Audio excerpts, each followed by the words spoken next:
This content is based on personal study and research. Accuracy is not guaranteed, and the information should not be considered definitive.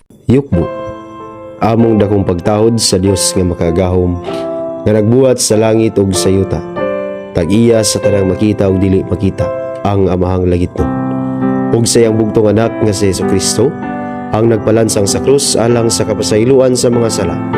Ug sa Dios Espiritu Santo, ang Espiritu sa kamatuoran nga mao si Monsignor Camilo C. del Senior, ang Alpha ug Omega, ban sa tanang mga balaan, sa mga kirubinis ug serapinis ug mga manlunda, ug sa mga kalag, ingon man usab sa mga katawhan sa tibuok kalibutan, nga nagsubaybay sa among YouTube channel, Facebook page ug Google Drive. Ang grasya ug panalangin sa Ginoo magaabot kanatong tanan. Sa miaging pagpadayag, gisgutan didto ang Pinadayag Kapitulo 2, bersikulo 18 hangtod na sa 29. Karon atong isgutan ang ikawalo nga bahin sa pinadayag ni Apostol Juan.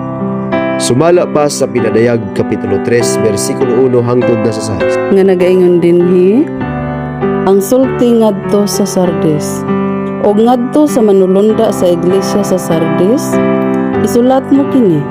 Mao kini ang mga pulong sa nagabaton sa 7 ka espiritu sa Dios ug sa 7 ka mga bituon. Nasayod ako sa imong mga nabuhat, ginadahom ikaw nga buhi, apan patay ikaw.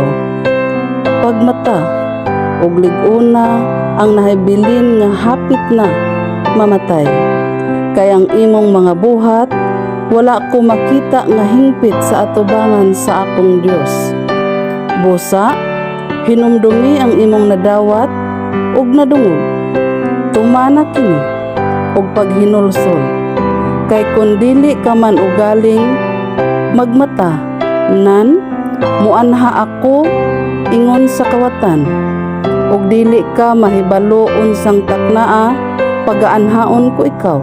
Hinuon aduna kapay pila ka mga ngalan diha sa Sardis, mga tawo nga wala maghugaw-hugaw sa ilang mga bisti ug sinulubag maputi. Kini sila mga nanagpanglakaw uban kanako. Sanglit takos man sila niini. Sa ingon niini ang magamadaogon pagasuluban og mga bisti nga maputi. Ug ang iyang ngalan dili ko pagapapason gikan sa basahon sa kinabuhi. Hinunoa, igatug-an ko ang iyang ngalan sa atubangan sa akong amahan ug sa atubangan sa iyang mga manulunda.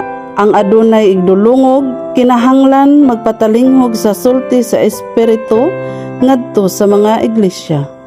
Giklaro diha nga kini nga manulunda sa dihang nakig-uban siya sa mga tao. Siya nagbaton sa 7 ka espiritu sa Dios ug 7 ka mga bituon. Gisaysay usab diha nga sa iyang pagpakig-uban sa mga tao, nahulog siya sa kasaypanan ug hapit gayod na matay. Apan ang Dios mismo ang mianha kaniya ug nagpukaw kaniya sa iyang lalom nga pagkatulog. Ang pagkatulog nagkahulugan sa kalimot sa Dios ug pagbuhat sa pagpakasala. Giklaro sa diha nga human siya gianhaan sa Ginoo, anaa siya ay mga kauban nga nagbalaan sa kaugalingon, aron man nagpanglakaw uban kaniya. Kay ang Dios mismo mao ang nagpili kanila. Sumala sa Juan Kapitulo 15, bersikulo 16. Nga nagaingon dinhi, kamo wala magpili kanako.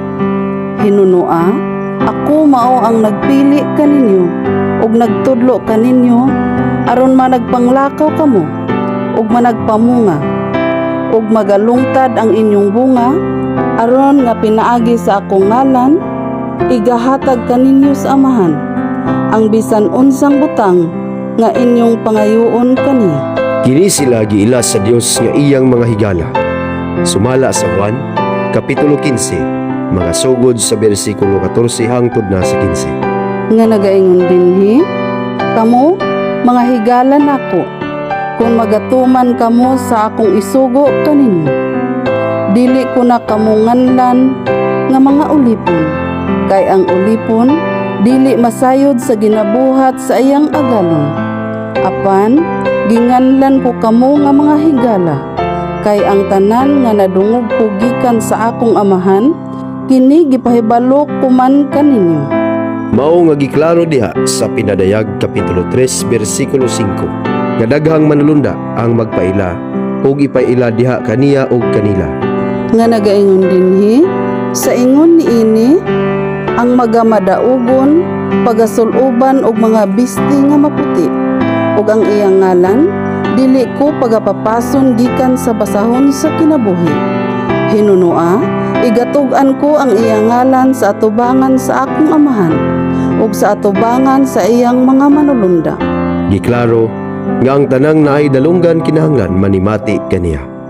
Sa sunod pagpadayag, atong hisgutan ang Pinadayag Kapitulo 3 versikulo 7 hangtod na sa 13.